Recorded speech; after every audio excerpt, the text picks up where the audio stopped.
I was meaning to get around to reinforcing this. I had this side shear a screw off, so I was planning on putting supports directly under this, and I never got around to it, and look what happened. So I'm gonna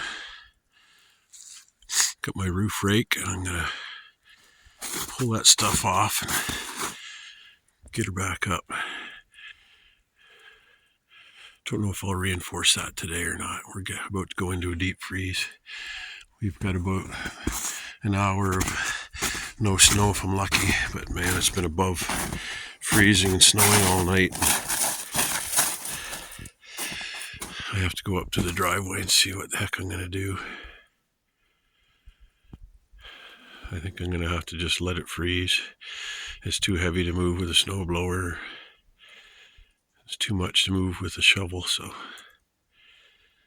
probably just have to let it freeze. It's fairly compacted from the looks of it. Maybe I'll start the Jeep up and drive it back and forth a few times. Pack down some tire tracks. This is a strange little thing. The chickadees are eating all the snow where my dog peed. Rather odd. Something in there they like. Salt, maybe? Interesting.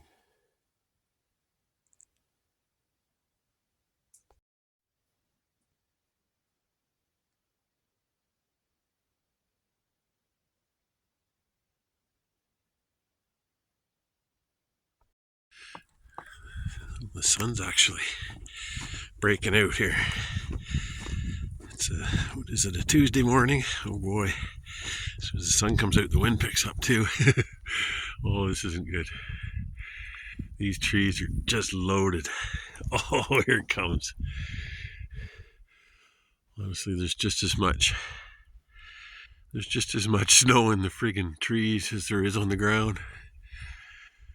I was saying to myself earlier, we're going to shovel the snow off of my little makeshift shelter there. Yeah, I'm just going to get some water because we're going into a deep freeze tomorrow night. So I thought I'd better stock up. I think I've actually got a couple of spare bottles tucked up under the sink. Wow. It's crazy. So I don't even know if I'm going to have any success getting any water. It was hard to get at. I've still got a jug and a half of spring water. The big jugs, like the water cooler jugs.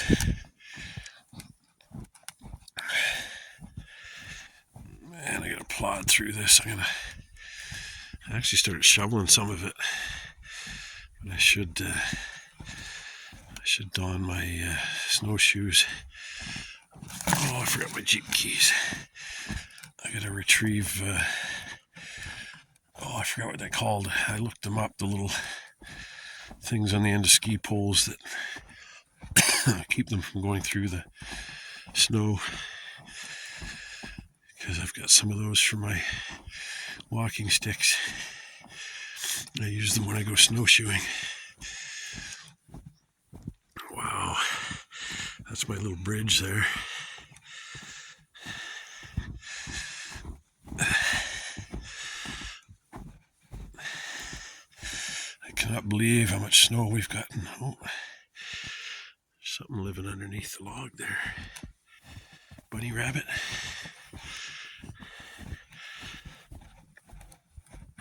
Uh-oh. I don't hear any water. Oh, yes I do. Good. So I gotta chop it out and dig it out. I never know whether this trough helps to keep it in place and it shelters the water. Because I mean the rest of the waterfall here is completely covered. But I always kind of chop this trough out and then reposition it, and it redirects the water every time. but not past Wednesday night. It's going to be, I think, a high of minus 16 on a couple of the days, and then down to past minus 20 without the wind chill. Well, I always manage. If it's not completely frozen or dried up. It's supposed to turn mild after this weekend coming. Be up in the single digits again, or below single, like -1 +1. Yeah, it's crystal clear. But yeah, I think having this trough here does seem to help. I don't know. It makes it a little easier. Oh, there is a hole right there. Maybe, I mean, I picked this spot for a reason. It seemed to be the best flowing spot. But yeah, this little trough has come in handy. It was above the door at the cabin. I'm about to go outside and brave the weather. It's been, there you go. It's been snowing for like 5 days straight. I'm a little concerned, somewhat, because I'm at a point in my wood pile where I'm going through the poplar that I scavenged by the side of the road. It was a tree that came down partially on our main road. So I did some community service and cut it up and brought it home and processed it. And I knew poplar was on the bottom end of the what's good to burn wood, but I thought, hey, it's still hardwood. It'd be better than the hemlock I was burning last year. And but I'm finding it was, what happened, I left it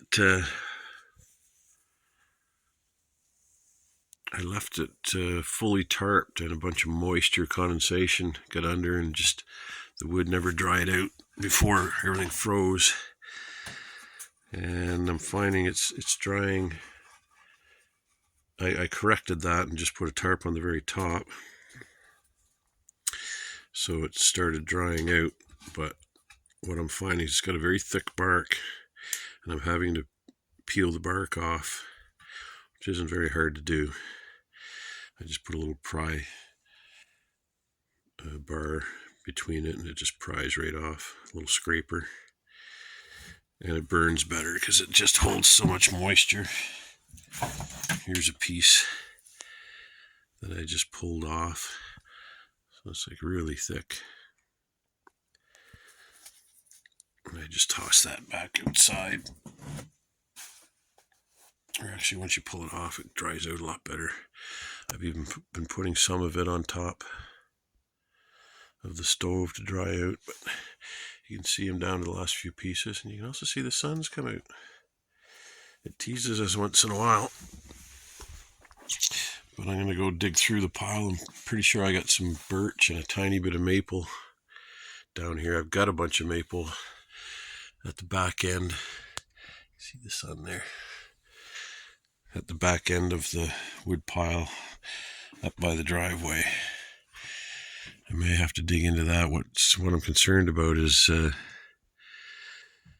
there's a real cold snap coming up this weekend for 2-3 days, where it's like a high of -16 and a low of below -20. That's without the wind chill. So this not only does it not burn well, it has a very low BTU value, and I'm finding I have to just burn the crap out of it, leave the door open ajar just to keep it burning, which isn't ideal, especially when you're trying to get some sleep. I have to wake up about every 2 hours and then stay up for about a half an hour to get it going really good again. Wow, it's beautiful with the sun out. I just came up to the main wood pile, And I was using this as a seat when I was splitting wood. It's an old piece of birch, much thinner bark. That'll help me identify the split wood down by the cabin. I want to bring more birch in to try to burn like half and half birch and poplar, because birch is still not as good as maple, but it's not near as bad as poplar. And I don't want to start digging into the back of that. That's 2 or 3 rows deep, 2 I think, and the maple's like halfway down the bottom in the back row. I'll get to that when I get to it. I'll make do with what I've harvested and deal with it, learn my lesson. So anyway, yeah, I'm bringing this down because I've busted up all my stumps I used to split up wood. That helps too, just making it smaller. You put a great big giant chunk of poplar in and it just doesn't want to burn unless you keep the door open and get it roaring. So this will help flatten out the trail too. Put a little bit of weight in my caboose here. There, that I don't think you can really make that out. It's just washed out and white, but the trail's a lot smoother. Probably as soon as I walk across it, it'll be back the way it was though. Oh, we're almost back. Well, I was out midday and it was stopped snowing, and I thought maybe it was going to taper off, but it said we were still going to get another 20 centimeters. It's about 20 after 2 now, and boom. We're just getting walloped.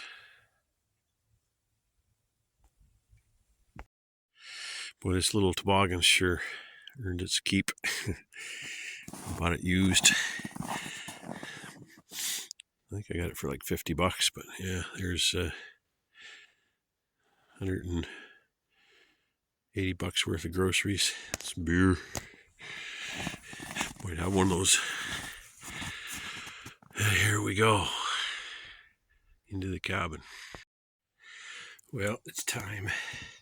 I'm just sorting out, that's some of the poplar that I got. Should have just left it on the side of the road. That's some, I think it's yellow maple, which is right up there in my books with maple, or yellow birch, I mean, which is right up there in my books with yellow maple. So yeah, I've just been sorting through my pile here because I knew the poplar would be bad, but I just thought it wouldn't give off much BTUs, but this stuff's hard to keep burning. I have to peel the bark off. It's like half an inch thick, and there's moisture between the bark and the wood. So if I do that, it helps. But yeah, it was, I wasn't sure what the tree was when I got it off the road. And then I figured out it was poplar. I was thinking it was birch, because it was a very mature poplar, so kind of an odd bark. But you can see how thick it is here. So I just stick a pry bar in between and pry it off once I get it inside. But there's a whole bunch of birch and a little bit of maple too. So I'm just going to pile up the poplars. Not a whole lot of it. Probably a third of this pile is poplar, if that. Maybe a quarter, I'm hoping. I'll just use it for campfire wood, or maybe I'll just sprinkle it in with some of the birch. But I've got birch and maple left out by the road. You know, it's minus 20, but there's no wind at all, so it's great. I was just up top cutting. Well, I did some down here too. I took my my pruning pole and trimmed a bunch of branches off that were hanging in the way of paths. And there was a few big ones that were hanging on the other A-frame. So I got those so they wouldn't be in the way or messing up the roof on the other cabin. Yep, so I'm going to keep cracking here. I'm going to go back here and put this wood in my little firewood sling and bring it inside. Probably got about 3 loads in this sled, 2.5. We'll bring that in, but yeah, this is all birch. That's for the most part, anyway. The birch is like 3 times as heavy too. It's very dense compared to the poplar. That's what makes the difference.